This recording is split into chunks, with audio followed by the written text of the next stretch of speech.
Hello friends, ओम श्री गणेशाय नमः। जय श्री कृष्णा। आप सभी का स्वागत है आपके अपने यूट्यूब चैनल पर। फ्रेंड्स, आपको और आपके परिवार को हमारी तरफ से देवर्षि नारद जयंती की हार्दिक शुभकामनाएं। फ्रेंड्स, आज हम आपको इस वीडियो में बताने जा रहे हैं नारद जयंती का शुभ मुहूर्त, पूजा विधि, महत्व और देवर्षि नारद की जन्म की कथा के बारे में। साथ ही हम आपको बताएंगे नारद जयंती पर सभी मनोकामनाओं की पूर्ति के लिए किए जाने वाले उपाय के बारे में। फ्रेंड्स, वीडियो शुरू करने से पहले आपसे रिक्वेस्ट है, अगर आप हमारे चैनल पर नए हैं और आपने अभी तक चैनल को सब्सक्राइब नहीं किया है तो प्लीज सब्सक्राइब कीजिएगा चैनल को। साथ ही प्रेस कीजिएगा बेल आइकन को, जिससे नए वीडियो से रिलेटेड नोटिफिकेशन आपको तुरंत प्राप्त हो सके। और वीडियो पसंद आने पर वीडियो को लाइक और शेयर जरूर कीजिएगा, ताकि सभी भक्तों को इस वीडियो का लाभ प्राप्त हो सके। और कमेंट बॉक्स में जय श्री कृष्णा जरूर लिखिएगा। नारद जयंती प्रत्येक वर्ष ज्येष्ठ कृष्ण प्रतिपदा तिथि को मनाई जाती है। ऐसा माना जाता है कि इस दिन नारद मुनि का जन्म हुआ था। मान्यता है कि ज्येष्ठ कृष्ण प्रतिपदा तिथि के दिन ही महर्षि नारद का जन्म भगवान ब्रह्मा जी की गोद से हुआ था। इसलिए नारद मुनि को भगवान ब्रह्मा के मानस पुत्र के रूप में जाना जाता है। शास्त्रों के अनुसार नारद मुनि ब्रह्मा के 7वें मानस पुत्रों में से छठे हैं। उन्होंने कठिन तपस्या से ब्रह्मश्री पद प्राप्त किया था। वे भगवान विष्णु के अनन्य भक्तों में से एक माने जाते हैं। ये स्वयं वैष्णव है और वैष्णव के परमाचार्य तथा मार्गदर्शक है। देवर्षि नारद धर्म के प्रचार तथा लोक कल्याण हेतु सदैव प्रयत्नशील रहते हैं। मात्र देवताओं ने ही नहीं, वरन दानवों ने भी उन्हें सदैव आदर दिया है। समय समय पर सभी ने उनसे परामर्श लिया है। ब्रह्म ऋषि, देवर्षि, महर्षि, परम ऋषि, श्रुत ऋषि, राज ऋषि, कांड ऋषि, ये 7 ऋषियों के प्रकार हैं। नारद जी ही एकमात्र ऐसे ऋषि हैं जिन्हें देवर्षि कहा जाता है। वे देवताओं के ऋषि हैं। श्रीमद् भगवद गीता के 10वें अध्याय के 26वें श्लोक में स्वयं भगवान श्री कृष्ण ने इनकी महत्ता को स्वीकार करते हुए कहा था कि देवताओं में मैं नारद हूँ।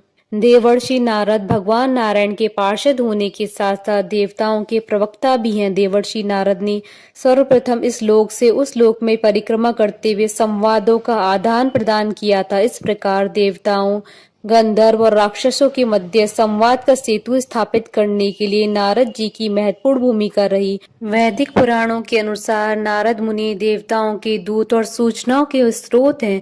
मान्यता है कि नारद जी तीनों लोकों, आकाश, स्वर्ग, पृथ्वी, पाताल या जहाँ चाहे विचरण कर सकते हैं। यही नहीं, उन्हें धरती के पहले पत्रकार की भी उपाधि दी गई है। कहते हैं कि सूचनाओं को इधर उधर पहुंचाने के लिए नारद मुनि पूरे ब्रह्मांड में घूमते रहते थे। देवर्षि नारद को सृष्टि के पालनहार श्री विष्णु का अनन्य उपासक माना गया है। पौराणिक मान्यताओं के अनुसार वह हर वक्त नारायण नारायण का जाप करते रहते हैं। नारद का जिक्र लगभग सभी पुराणों में मिलता है। मान्यताओं के अनुसार एक हाथ में वीणा धारण करने वाले नारद तीनों युगों में अवतरित हुए। नारद जयंती के दिन लोग उपवास रखकर इनकी आराधना करते हैं। मान्यता है कि इस व्रत के प्रभाव से पुण्य प्राप्त होता है और सभी मनोकामनाएं पूर्ण होती हैं। नारद जी ने माता लक्ष्मी और विष्णु जी का एक साथ विवाह करवाया। देव और दानव को साथ मिलाकर मंथन करवाने में भी नारद जी की भूमिका रही। पार्वती जी को शिव को वर के रूप में प्राप्त करने के लिए प्रेरित किया। महादेव द्वारा जलंधर का विनाश करवाया। इंद्र को समझा बुझाकर उर्वशी का पुरुरवा के साथ परिणय सूत्र करवाया। डाकू रत्नाकर को महर्षि वाल्मीकि बनाया। वाल्मीकि को रामायण की रचना करने के लिए भी नारद जी ने प्रेरणा दी थी। कंस को आकाशवाणी का अर्थ भी नारद जी ने ही समझाया था। व्यास जी से भी भागवत की रचना नारद जी ने करवाई। प्रहलाद और ध्रुव को उपदेश देकर नारद जी ने महान भक्त बनाया। देवर्षि नारद व्यास, वाल्मीकि तथा महाज्ञानी शुकदेव आदि ऋषियों के भी गुरु हैं। वीणा का आविष्कार भी नारद जी ने ही किया था। फ्रेंड्स, अब आइए जानते हैं साल 2025 की नारद जयंती के शुभ मुहूर्त के बारे में। हिंदू पंचांग के अनुसार साल 2025 में नारद जयंती 13 मई 2025 मंगलवार के दिन है।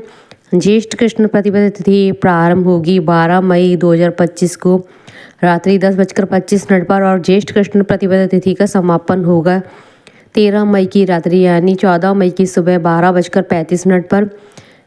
इस दिन अभिजीत मुहूर्त रहेगा सुबह 11:57 से दोपहर 12:49 तक और अमृतकाल का मुहूर्त रहेगा सुबह 12:13 से सुबह 1:59 तक और ब्रह्म मुहूर्त रहेगा सुबह 4:14 से सुबह 5:02 तक।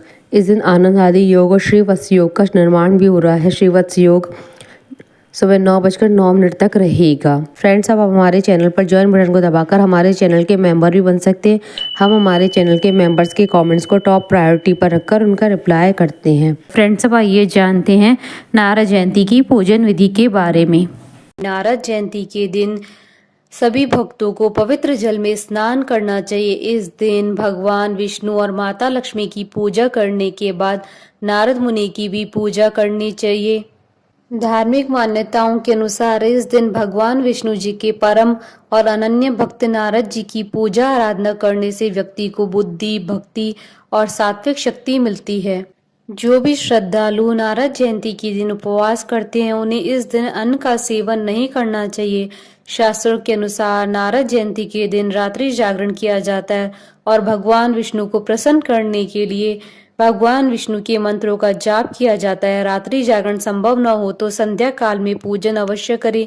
नारद जयंती के दिन विष्णु सहस्त्र नाम का पाठ करना अत्यधिक शुभ माना जाता है। पूजा समाप्त होने के पश्चात भगवान विष्णु जी की आरती करते हैं। भगवान विष्णु जी का आशीर्वाद पाने के लिए इस दिन सभी भक्तों को गरीबों और ब्राह्मणों को भोजन, कपड़े और पैसे दान करने चाहिए।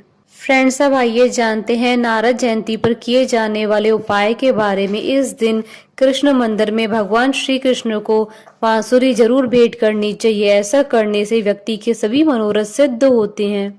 फ्रेंड्स, अब आइए जानते हैं देवर्षि नारद मुनि के जन्म की कथा के बारे में। पौराणिक कथाओं के अनुसार अपने पूर्व जन्म में नारद उपब्रह्मण नाम के गंधर्व थे। उन्हें अपने रूप पर बहुत ही घमंड था। कहते हैं कि एक बार अप्सराएं और गंधर्व गीत और नृत्य से ब्रह्मा जी की उपासना कर रहे थे। तब उपब्रह्मण स्त्रियों के साथ श्रृंगार भाव में वहां आया। यह देख ब्रह्मा जी अत्यंत क्रोधित हो उठे और उस गंधर्व को श्राप दे दिया कि वह शूद्र योनि में जन्म लेगा। बाद में उस गंधर्व का जन्म एक शूद्र दासी के पुत्र के रूप में हुआ। दोनों माता और पुत्र सच्चे मन से साधु संतों की सेवा करते और कहते हैं कि वह बालक संतों का जूठा खाना खाता, जिससे उसके हृदय के सभी पाप नष्ट हो गए। 5 वर्ष की आयु में उसकी माता की मृत्यु हो गई।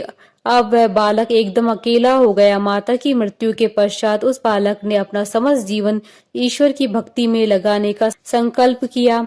मान्यता है कि एक दिन बालक एक वृक्ष के नीचे ध्यान में बैठा था। तभी अचानक उसे भगवान की एक झलक दिखाई पड़ी, जो तुरंत ही अदृश्य हो गई। इस घटना के बाद उस बालक के मन में ईश्वर को जानने और उनके दर्शन करने की इच्छा और प्रबल हो गई। तभी अचानक आकाशवाणी हुई कि इस जन्म में उस बालक को भगवान के दर्शन नहीं होंगे, बल्कि अगले जन्म में वह उनके पार्षद के रूप में उन्हें पुनः प्राप्त कर सकेगा। समय आने पर यही बालक ब्रह्मदेव के मानस पुत्र के रूप में अवतरण हुआ, जो नारद मुनि के नाम से प्रसिद्ध हुआ। मान्यता है कि नारद जी का विवाह उनके पिता ब्रह्मदेव के कारण नहीं हो पाया। माना जाता है कि ब्रह्मा जी ने नारद जी को सृष्टि के कामों में उनका हाथ बटाने और विवाह करने के लिए कहा, किंतु नारद जी ने अपने पिता की आज्ञा का पालन करने से इनकार कर दिया। ब्रह्मा जी ने उन्हें लाख समझाया, किंतु देवर्षि अपनी बात पर अडिग रहे। तब ब्रह्मदेव अत्यंत क्रोधित हो उठे और उन्होंने देवर्षि को आजीवन अविवाहित रहने का श्राप दे दिया। मान्यता है कि राजा दक्ष की पत्नी आसक्ति से 10,000 पुत्रों का जन्म हुआ था, लेकिन इनमें से भी किसी ने भी दक्ष का राजपाट नहीं संभाला, क्योंकि नारद जी ने सभी को मोक्ष की राह पर चलना सिखा दिया। बाद में दक्ष ने पंचजनी से विवाह किया और इनके 1,000 पुत्र हुए। नारद जी ने दक्ष के इन पुत्रों को भी सभी प्रकार की मोह माया से दूर रहकर मोक्ष की राह पर चलना सिखा दिया। इस बात से क्रोधित दक्ष ने नारद जी को श्राप दे दिया कि वह सदा इधर उधर भटकते रहेंगे और एक स्थान पर ज्यादा समय टिक नहीं पाएंगे। बोलिए देवर्षि नारद की जय, भगवान विष्णु माता लक्ष्मी की जय, सनातन धर्म की जय। हमारे साथ इस वीडियो में अंत तक बने रहने के लिए आपका धन्यवाद। ओम श्री गणेशाय नमः। जय श्री कृष्ण।